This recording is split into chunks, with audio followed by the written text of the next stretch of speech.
Pourquoi tes disciples ne jeûnent-ils pas, comme les disciples de Jean et ceux des pharisiens? Jésus répond, les invités de la noce pourraient-ils donc jeûner pendant que l'époux est encore avec eux?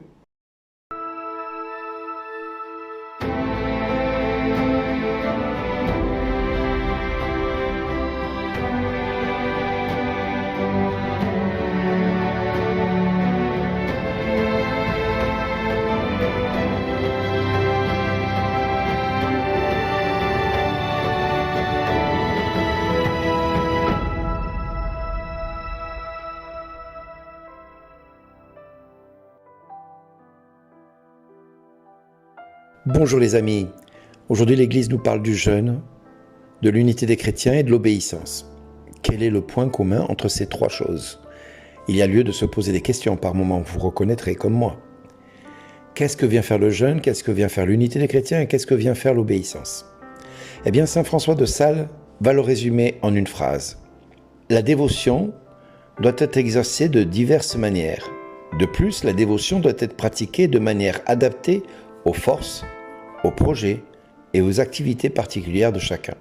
En clair, saint François de Sales nous explique que nous pouvons vivre notre foi de diverses manières. Ça, c'est une chose que nous devons avoir à notre esprit. Pour parler d'unité des chrétiens, il n'y a pas lieu de faire autrement. Nous pouvons exercer notre foi de manière diverse et variée. Elle doit être adaptée en fonction du moment que nous vivons.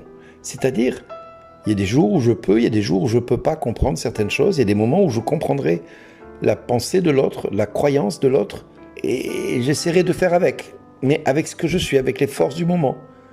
Il y a des moments où je vais accepter certaines choses, et puis d'autres où je ne vais pas les accepter. Et je vais même me braquer un peu contre. Ben oui, c'est les forces du moment. Et puis j'ai un projet dans mon cœur. Mon projet qui est de peut-être travailler dans tel domaine. Je veux fonder un groupe de prière dans l'unité des chrétiens, mais voilà, ce projet, il est là. Mais pour l'instant, je n'ai ni les personnes, ni la solution, ni comment m'y prendre. Voilà, donc je n'ai pas ni les moyens, mais pourtant j'ai ce projet. Et en même temps, je suis surbooké au niveau professionnel. Eh bien oui, ça veut dire que tu ne peux pas y être plus royaliste que le roi. Tu ne peux pas prétendre plus que tu ne peux fournir. Si tes activités du moment te permettent de faire ceci ou faire cela, fais-le. Mais va pas au-dessus de tes forces, va pas au-delà de tout ce que tu peux faire. Paix aux hommes de bonne volonté, nous dit la parole de Dieu. Et c'est cela la clé de la compréhension de la parole de ce jour. Paix aux hommes de bonne volonté. Accepter dans l'instant présent ce que nous vivons. Accepter dans le moment présent ce que nous percevons de ce que Dieu nous demande. Accepter que, à certains moments, nous avons la force de dire oui, la force de ne pas dire oui. Accepter d'être obéissant à cette volonté que Dieu nous demande, mais avec les moyens que nous avons. C'est avec la capacité que nous avons de faire en fonction de tout ce que je vis au quotidien. Sans négliger l'un, sans négliger l'autre, tout en respectant cette vision que j'ai pour moi-même et pour les miens, en respectant l'unité dans ma foi, entre ce que Dieu me demande et ce que l'Église demande et ce que je suis capable de fournir. C'est un projet qui dépasse notre vision. Et c'est ce que Jésus va faire comprendre à ceux qui lui demandent, mais pourquoi tes disciples ne jeûnent-ils pas comme Jean l'enseignait, comme les pharisiens l'enseignent? Et Jésus va leur répondre, les invités de la noce pourraient-ils donc jeûner pendant que l'époux est avec eux? C'est tellement incompréhensible, c'est tellement difficile de comprendre cela. Mais il faut simplement se mettre dans une disposition souveraine où Dieu est et nous sommes simplement ses sujets. Et de fait, nous ne devons pas être plus royalistes que le roi. Si Jésus nous dit que nous pouvons jeûner à certains moments, faisons-le. Mais si ce n'est pas le moment, ne soyons pas plus royalistes que le roi. Eh bien, l'unité des chrétiens, c'est un peu la même chose. Nous voulons être, des fois, plus chrétiens que le chrétien d'à côté. C'est-à-dire, je suis un chrétien catholique, et tous ceux qui ne pensent pas comme les catholiques sont à côté de la plaque. Et tous ceux qui sont protestants, moi je suis protestant et je pense comme les protestants et j'ai raison et tous les autres ont tort. Et moi je suis orthodoxe, moi j'ai raison sur tout ça et les autres ont tort sur le reste. Voilà. Donc on n'arrivera jamais à vivre l'unité. On veut uniformiser nos foi et nos croyances, mais c'est impossible. C'est comme si moi je voulais ressembler à mon épouse et mon épouse à moi-même. Je suis un homme, elle est une femme. Je ne pourrai jamais être elle-même. Mais je dois l'accepter dans cette différence qu'elle est, et elle doit m'accepter dans cette différence que je suis. La foi, c'est la même chose. Nous ne pouvons pas tous penser de la même manière, ni concevoir Dieu de la même manière. Mais nous devons tous nous référer qu'à une seule chose: obéir au Christ, que ta volonté soit faite sur la terre comme au ciel. C'est cela la clé. C'est là où nous pouvons comprendre que Dieu nous appelle à changer notre façon de penser. Nous voulons faire des fois de l'unité des chrétiens une uniformité de pensée et de croyance. C'est jamais ce que Dieu nous demande. Soyez un comme mon Père et moi sommes un. Mais Jésus reste bien à sa place. Et le Père reste bien à sa place. Mais pourtant, ils sont un et indivisibles.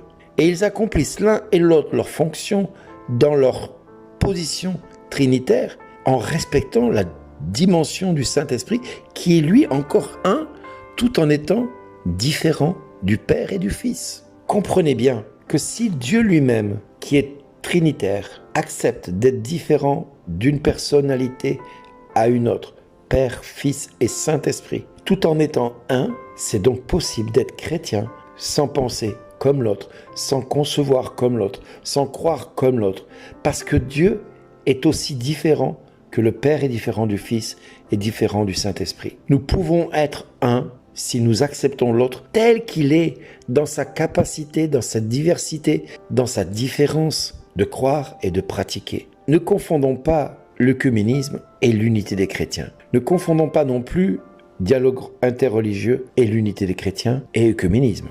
Ce sont trois choses bien différentes. Dialogue interreligieux, on y met toutes les religions qui existent sur Terre. Ça va des religions orientales, aux philosophies orientales, aux foi chrétiennes, musulmanes et judaïques. Et toutes celles qui pourraient s'associer là-dedans. C'est un dialogue interreligieux. L'œcuménisme, c'est uniquement entre catholiques, réformés et orthodoxes. Ce n'est donc pas encore l'unité des chrétiens. C'est une manière d'essayer de réunir ces trois confessions monothéistes sous un seul drapeau, l'œcuménisme. Mais ce n'est pas encore l'unité des chrétiens. Parce que l'unité des chrétiens, c'est accepter aussi tous ceux qui pensent que Dieu est Père, Fils et Saint-Esprit. Et ça va très loin. Ça va des mondes des assemblées de Dieu, aux évangélistes, aux pentecôtistes, aux baptistes, tous ceux qui conçoivent que Dieu est Père, Fils et Saint-Esprit. C'est déjà ça l'unité des chrétiens. C'est accepter l'autre dans sa différence totale et pas comme moi je le souhaiterais. Alors quand Saint François de Sales nous explique qu'il faut adapter notre manière de croire de diverses manières, mais surtout de pratiquer cela en acceptant et en adaptant aux forces du moment et aux projets du moment et à nos activités quotidiennes, eh bien Jésus nous demande d'obéir simplement à cela, que ta volonté soit faite sur la terre comme au ciel. Et paix aux hommes de bonne volonté. Si nous respectons ces deux chartes qui sont essentielles, nous pouvons comprendre ce que Jésus essaie de nous dire aujourd'hui à travers le jeûne. Certains y arrivent, d'autres pas. Certains peuvent le faire, d'autres pas. Certains peuvent vivre l'unité des chrétiens, d'autres pas. Certains peuvent vivre la foi tant bien que mal avec leur expérience, leurs blessures et ceci ou cela. Mais qu'est-ce que ferait Jésus ? Comment Jésus penserait-il ? Comment Jésus accueillerait l'autre ? Comment Jésus se comporterait-il et comment Jésus nous parlerait-il à cette heure-ci pour pouvoir comprendre à la fois le jeûne, à la fois l'obéissance et l'unité des chrétiens?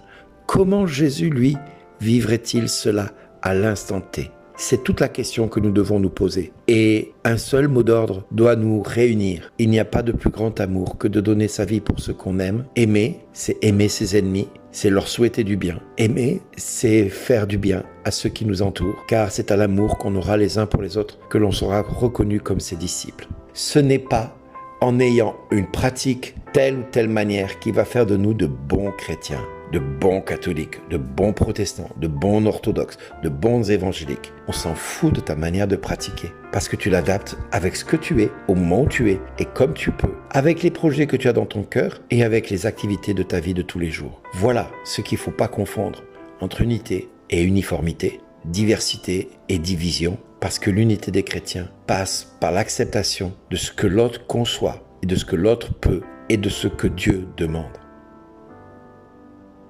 À bon entendeur, salut. Merci d'exister.